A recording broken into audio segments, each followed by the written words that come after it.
Voilà, donc on reprend notre méditation dans l'évangile de Marc, comme ça a été dit. Nous en sommes arrivés au chapitre 8 et au verset 22.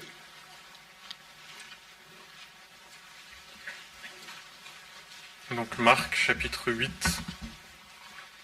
verset 22, un passage assez bref.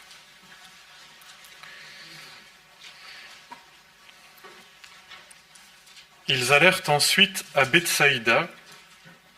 On lui amena un aveugle et on le pria de le toucher. Alors il prit l'aveugle par la main et l'ayant conduit hors du village, il lui mit de la salive sur les yeux, lui imposa les mains et lui demanda s'il voyait quelque chose. L'aveugle ayant regardé dit « J'aperçois des hommes et je les vois marcher pareils à des arbres. » Ensuite Jésus lui mit de nouveau les mains sur les yeux, il regarda et fut guéri, et il voyait tout distinctement. Jésus le renvoya dans sa maison et lui dit « Ne rentre pas dans le village. » C'est un passage un peu surprenant de récit de miracles et de guérison, puisque d'ailleurs, il me semble, d'après ce que j'ai compris, qu'on le retrouve dans aucun autre évangile. Alors je voudrais lire en parallèle un passage dans Corinthiens. 1 Corinthiens.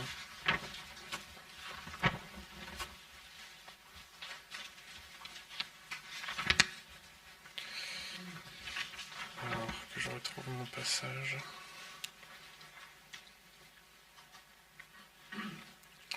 Alors on va lire à partir du chapitre 1 et au verset 17. 1 Corinthiens 1, verset 17. En effet, ce n'est pas pour baptiser que Christ m'a envoyé, mais c'est pour annoncer l'Évangile, et cela sans recourir à la sagesse des discours, afin que la croix de Christ ne soit pas rendue vaine. Car la prédication de la croix est une folie pour ceux qui périssent, mais pour nous qui sommes sauvés, elle est puissance de Dieu. Aussi est-il écrit, je détruirai la sagesse des sages, et j'anéantirai l'intelligence des intelligents. Où est le sage, où est le scribe, où est le disputeur de ce siècle? Dieu n'a-t-il pas convaincu de folie la sagesse du monde? Car puisque le monde, avec sa sagesse, n'a pas connu Dieu dans la sagesse de Dieu, il a plu à Dieu de sauver ceux qui croient par la folie de notre prédication. En effet, tandis que les Juifs demandent des miracles et que les Grecs cherchent la sagesse, nous prêchons Christ crucifié, scandale pour les Juifs, folie pour les gentils, mais pour ceux qui sont appelés tant Juifs que Grecs, Christ, puissance de Dieu et sagesse de Dieu, car la folie de Dieu est plus sage que les hommes, et la faiblesse de Dieu plus forte que les hommes.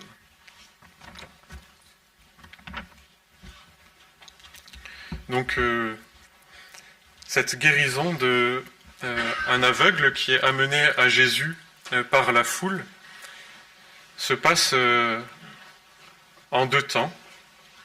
Je crois que c'est la principale caractéristique de ce miracle, qui peut sembler étonnante parce que, bien sûr, les miracles dans la parole sont une manifestation de la puissance, de la grâce, de l'amour de Dieu envers des hommes dont la vie a été atteinte, amoindrie par le mal agissant. Et donc, cette manifestation de puissance et révélation d'un Dieu qui est le Dieu créateur, dont la puissance a formé la terre et qui a le pouvoir encore aujourd'hui, parce qu'il est le même hier, aujourd'hui et demain, le pouvoir encore aujourd'hui de guérir, de réparer, de changer, de transformer ce qui a été détruit par le mal. Donc cette puissance créatrice, recréatrice qui se manifeste au travers de Jésus, et souvent là quand même dans les récits de miracles pour attester que Jésus vient de Dieu, qu'il est le Fils de Dieu, qu'il est recouvert de toute sa puissance, habité par cet esprit de vie, de régénération, qui vient au secours des hommes liés, qui ploient sous le fardeau du malheur, du péché. Donc il y a là l'annonce d'une bonne nouvelle, l'annonce d'un message d'amour de Dieu qui répond aux hommes contrits, aux hommes brisés, aux hommes humiliés, et qui, en dehors de lui, n'ont pas de secours. Et pourtant, bien qu'il soit ici question d'un miracle du Dieu tout-puissant, manifesté en Jésus-Christ, le miracle se fait en deux temps. D'abord, l'aveugle, Jésus lui applique de la salive sur les yeux et lui demande s'il voit quelque chose, et l'aveugle dit qu'il aperçoit des hommes et il les voit marcher pareil à des arbres. Donc on voit que le miracle n'est pas abouti, que ça peut pas être le fait qu'il ne soit pas revêtu de la puissance de Dieu, ça peut pas être le fait non plus qu'il manque de foi, puisque Jésus-Christ est l'auteur même de la foi, donc ça peut pas être qu'il manque de foi. Donc quel est le sens, quel est l'enseignement de ce miracle en deux temps? Pourquoi? D'ailleurs, c'est une des seules fois où ça arrive. Pourquoi Jésus, manifestation de Dieu tout-puissant, doit-il s'y prendre à deux fois pour que le miracle aille jusqu'au bout, pour que la guérison aille jusqu'au bout, et que cet homme soit pleinement guéri? Et bien sûr, il me semble là-dedans que se trouve tout l'enseignement qui peut nous intéresser, nous instruire aussi, parce que dans la question de cette attente du miracle, de ce désir de voir l'intervention puissante de Dieu, surtout quand on est dans la souffrance, surtout quand on est dans la maladie, mais aussi quand on est dans la peine, dans la difficulté par rapport à son péché, par rapport aussi à des choses en nous qu'on voudrait bien voir changer et qui ne changent pas, bien que l'on ait reçu la parole, que l'on ait reçu le Seigneur Jésus-Christ, que l'on ait ouvert son cœur à l'esprit. Il est vrai que le constat sur ce que l'on est et sur ses échecs, où souvent je dirais je sais pas, assez mitigé. Le constat sur nous-mêmes est assez mitigé.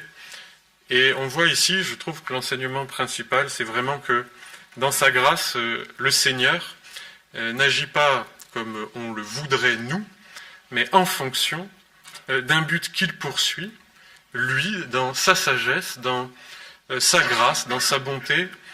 Il poursuit souvent d'ailleurs un but que, à force de chercher au mauvais endroit, d'être focalisé sur certaines questions, sur certaines préoccupations, on passe complètement à côté de toutes les autres choses que le Seigneur fait ou veut nous montrer quand on traverse l'épreuve. Et ici, il montre bien que son œuvre est une œuvre progressive. Souvent, on est découragé, lassé, parce que ce qu'on aimerait qui change, les situations que l'on traverse, on voudrait qu'elles changent du jour au lendemain. Et on met en doute souvent, quand ce n'est pas le cas, soit notre foi, soit la puissance de Dieu, soit son amour. L'incompréhension suscite énormément de tourments, et on ne comprend pas pourquoi les choses ne se passent pas en un claquement de doigts, puisque Dieu est tout-puissant, alors qu'en réalité, son œuvre est progressive. Et ça, c'est quelque chose qu'on oublie parce qu'on a une fausse conception du miracle, mais qu'on a aussi souvent une fausse conception de Dieu lui-même. Dieu agit au travers de l'histoire des hommes progressivement, en douceur, pour leur montrer des choses, pour les instruire, pour les conduire à crier à lui, à le chercher, à dépendre de lui, et pour plein d'autres buts que la parole nous révèle. Mais le fait que le miracle ne soit pas automatique, que ce que nous attendons, le changement de la situation, le changement de notre cœur, la guérison, toutes ces choses que nous pouvons attendre et désirer ardemment, ne se passent pas comme nous le voulons, du jour au lendemain, ou en un claquement de doigts, nous amène à comprendre la manière dont Dieu agit, et Dieu agit progressivement. Et il est dit au début d'une autre épître de Paul, l'œuvre qu'il a commencée en vous, il la rendra parfaite, il la mènera jusqu'à son accomplissement. Il faut donc que nous apprenions à la manière dont Dieu agit pour que nous puissions soumettre notre cœur, notre pensée, notre foi aussi, à la manière dont il se révèle à nous dans sa parole, un Dieu qui agit progressivement, qui fait appel à notre foi, à notre patience, et qui pourtant, même si les commencements ne nous semblent pas forcément énormes, fracassants, petit à petit, accomplit son œuvre avec fidélité, avec force, avec puissance, jusqu'à ce qu'il l'amène à son terme. Mais pendant tout ce laps de temps, en fait, il veut nous instruire, il veut nous révéler, bien sûr, il veut nous répondre, nous exaucer, changer des choses, des situations, mais entre-temps, il y a beaucoup de choses à comprendre, qu'on ne comprendrait pas si le miracle s'accomplissait selon notre désir, selon notre volonté, du jour au lendemain, en un claquement de doigts. Et sans doute que la première des choses qui, je dirais, passe au crible dans l'épreuve, c'est cette volonté personnelle, cette autorité de l'homme sur sa propre vie, sur les circonstances. Je dirais quand les circonstances nous résistent, quand Dieu semble nous résister lui-même, quand on a l'impression qu'il agit, mais que son action ne va pas jusqu'au bout, qu'on ne comprend pas que la première chose qui se lève dans le cœur, et je crois que souvent l'épreuve quand même, le but de l'épreuve est de manifester par nos réactions à l'épreuve ce qui se cache au plus profond du cœur et dont le Seigneur veut nous affranchir, dont il veut aussi nous purifier. C'est cette volonté quand même souvent, on se rend compte dans l'expérience, de maîtrise que les circonstances, les événements obéissent à notre volonté. Et si les circonstances et les choses n'obéissent pas ou ne rentrent pas dans l'ordre en fonction de notre autorité, de notre volonté, alors nous faisons plier les autres à notre volonté, nous les plaçons sous un joug pour qu'ils fassent que les choses changent. Donc on rend les autres en fait facilement esclaves de notre propre volonté si les circonstances ne vont pas dans notre sens, dans l'idée qu'on se fait des choses qui doivent, la manière dont elles doivent se passer. Alors on s'en prend aux autres, on s'en prend à ceux qui sont autour et on les met sous le joug, sous le poids de notre volonté propre pour que la situation qui nous semble insupportable change. Donc il y a bien devant la résistance de Dieu, le fait que malgré qu'il soit tout-puissant, son œuvre est extrêmement progressive, la mise en cause aussi de cette volonté propre, de cette autorité que l'on voit par exemple dans la parole particulièrement chez les magiciens, comme Simon le magicien, parce que qu'est-ce que c'est l'esprit magique par rapport à la maladie, par rapport aux circonstances que l'on traverse et que l'on voudrait bien changer? C'est ce pouvoir que l'on prend sur l'avenir, sur les autres, sur les circonstances, par l'intermédiaire d'un rite, d'une formule, de quelque chose que l'on fait, que l'on croit, que l'on prononce, et qui va avoir une efficacité dans la réalité et changer les choses en fonction de notre volonté. Donc on peut avoir en fait un rapport très magique au miracle, qui n'est en fait que l'accomplissement par des moyens, la prière, la bonne prière de repentance, la bonne confession des péchés, je dirais la répétition des prières, comme on peut le voir souvent dans le monde religieux, l'insistance à vouloir mouvoir le bras de Dieu, et l'esprit magique qui se cache souvent derrière notre rapport au miracle, notre volonté que les choses changent. L'esprit magique crée une volonté extrêmement forte pour que les situations et les choses plient à notre volonté. Et je ne sais plus dans quel texte j'ai lu ça récemment, il me semble que c'est dans l'Ancien Testament, c'est David qui dit ça dans un psaume, « J'ai plié ma volonté à ta parole ». Donc il y a bien un moment dans l'incompréhension de l'épreuve, dans le fait que peut-être l'action de Dieu n'est que progressive, pas éclatante, que Dieu ne nous obéit pas au doigt et à l'œil, la nécessité d'apprendre à ce que notre volonté personnelle plie sous la parole de Dieu, que cette volonté qui si souvent nous meut, mais aussi crée un esprit de domination autour de nous. Souvent les gens extrêmement volontaires qui mènent les autres, qui donnent des directives, qui sont parfois aussi en situation d'autorité, sont en même temps mus d'un esprit de domination. Et c'était le cas de Simon le magicien, c'est souvent le cas voilà, des hommes magiciens ou des hommes occultes, auquel est associé un esprit de domination qui met tous les autres sous leur joug pour que les choses se passent comme elles veulent. Et la première chose que l'épreuve est censée aussi manifester et purifier, c'est aussi cet esprit de domination qui, face aux circonstances contraires, suscite de la colère, suscite de l'amertume, suscite aussi des jougs que l'on place les uns sur les autres. Donc il y a quand même quelque chose de très important d'enseigner ici. Jésus n'a pas accompli ce miracle en un claquement de doigts. Il ne se plie pas à la volonté des hommes, mais bien au contraire, comme le disait David, il a plié sa volonté à la parole du Père. Il agit en dépendance et en soumission à l'autorité de son Père, et sinon il aurait très bien pu, puisque ni la foi, ni la puissance, ni l'autorité ne lui manquent pour accomplir le miracle ici en faveur de cet homme.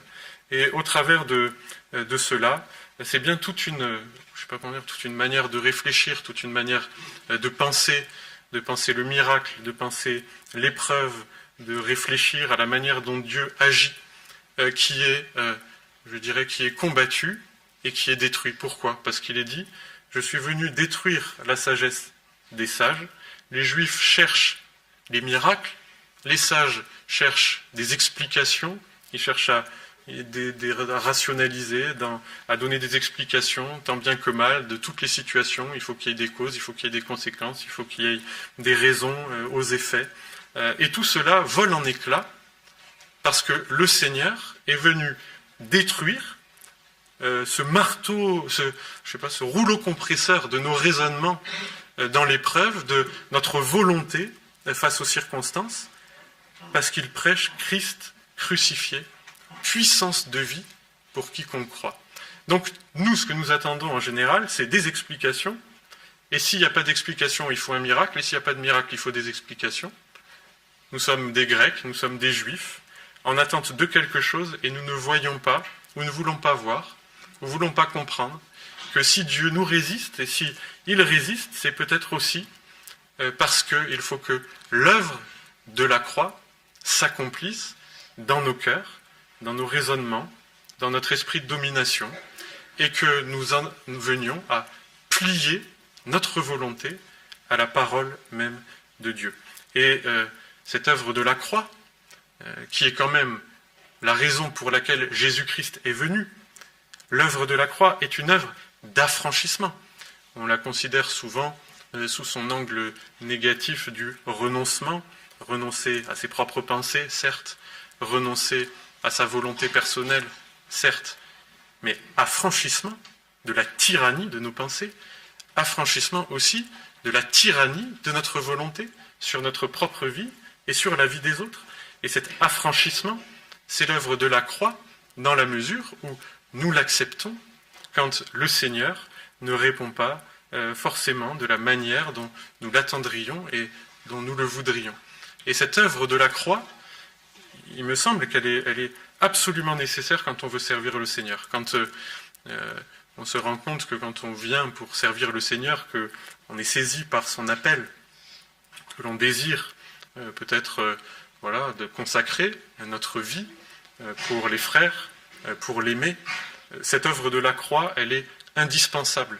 Parce que sinon, nous reproduisons au sein même de l'Église les tyrannies, les exigences, les reproches les uns vis-à-vis des autres, de la même manière que le monde se comporte. Il faut que l'œuvre de la croix, et c'est pour ça que souvent, quand il y a un engagement, quand il y a consécration, il y a aussi des combats, il y a aussi des remises en question et des épreuves difficiles, pour que l'œuvre de la croix se fasse dans notre cœur, au niveau des raisonnements et au niveau de notre volonté. Et cet affranchissement-là, il est fait aussi pour, il est dit, nous rendre aptes à toute bonne œuvre. C'est le but poursuivi par Dieu. Faire de nous des serviteurs aptes à toute bonne œuvre. Et si la croix est acceptée comme cela, dans les raisonnements, sur la volonté, alors la promesse, c'est puissance de vie pour quiconque croit. Et s'il y a puissance de vie dans l'Église, si une Église vit, si des gens sont saisis par le message de l'Évangile et que cet Évangile porte, qu'il n'est pas seulement parole de scribe, qu'il n'est pas seulement enseignement intellectuel qui vient nourrir notre information, s'il est puissance de vie, puissance de transformation, capable de renverser aussi des raisonnements, capable aussi de renverser la puissance spirituelle de notre volonté. Si cela est possible, c'est parce que des chrétiens marchent en acceptant la croix. Si la puissance est déversée, si l'esprit agit, c'est dans la mesure aussi où nous acceptons que la croix agisse dans nos cœurs, que le cœur soit brisé, que la chair soit crucifiée, et à ce moment-là, qu'est-ce qui est donné? Une puissance de vie pour quiconque croit.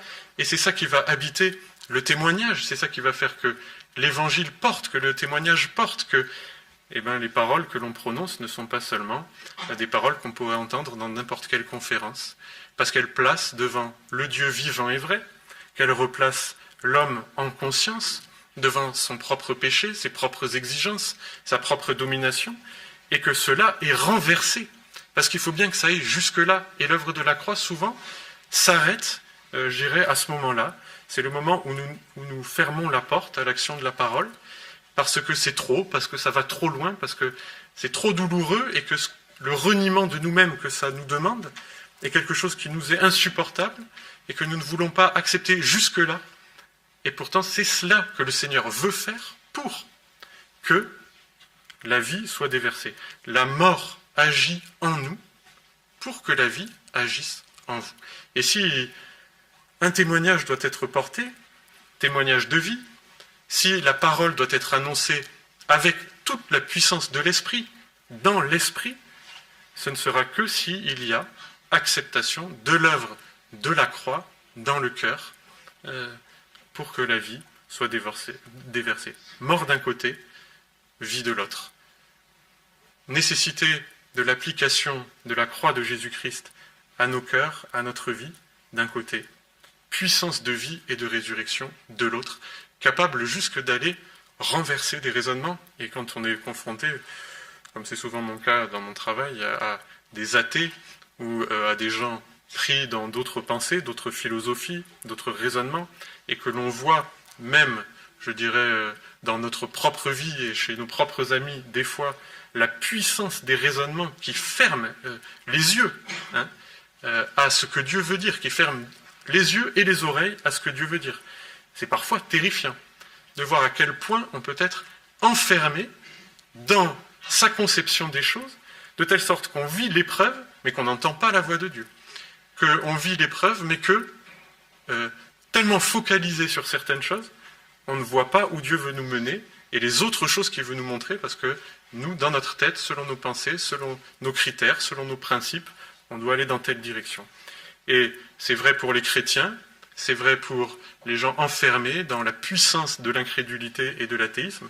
Comment faire pour que la parole de la vérité pénètre les cœurs et renverse les raisonnements jusqu'à convaincre de la vérité de l'Évangile et que quelqu'un abandonne ce qu'il croit, parce que c'est bien aller jusque-là.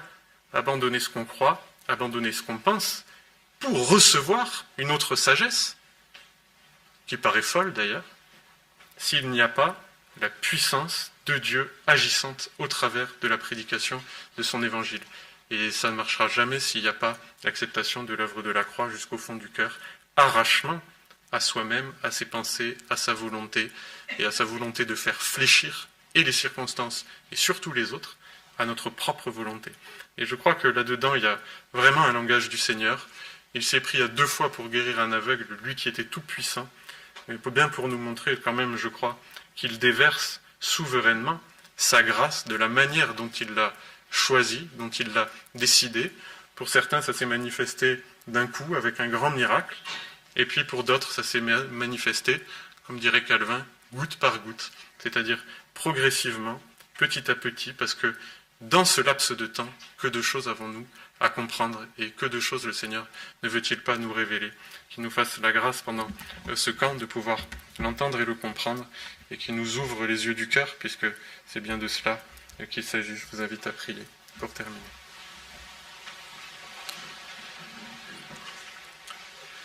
Père éternel, nous voulons capituler devant toi dans toute l'autorité de nos pensées, de nos raisonnements et de nos principes, qui s'opposent si souvent à la manifestation de ta grâce et à l'œuvre de ta croix dans nos vies.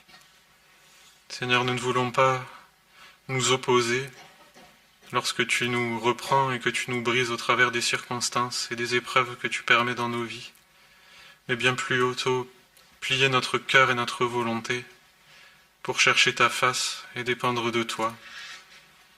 Veuille pardonner et vaincre aussi, par la puissance de ton esprit et de ta croix, le rouleau compresseur de nos raisonnements, la puissance de nos pensées et celle de notre volonté inflexible. Pardonne-nous, Seigneur, et fais-nous grâce. Révèle encore le Seigneur Jésus-Christ, révèle-nous la puissance qu'il y a dans ta croix, l'esprit de vie déversé jusqu'à renverser les raisonnements et à placer dans la crainte de ton nom devant toi, devant ce que tu veux nous dire aussi. Cela n'est pas possible si tu ne nous fais pas grâce, mais nous croyons en toi. Nous croyons que tu l'as déjà accompli et nous voulons aussi accepter que ton œuvre soit progressive, que nos vies soient imparfaites, parce qu'un jour dans les cieux, tu accompliras tout pleinement et toutes ces choses seront derrière et toutes choses seront nouvelles. Nous le croyons fermement, Seigneur, et le confessons encore ce soir. Viens au secours de notre incrédulité, viens à notre secours aussi pour nous révéler ces choses. Illumine les yeux de notre cœur selon ta promesse. Amen.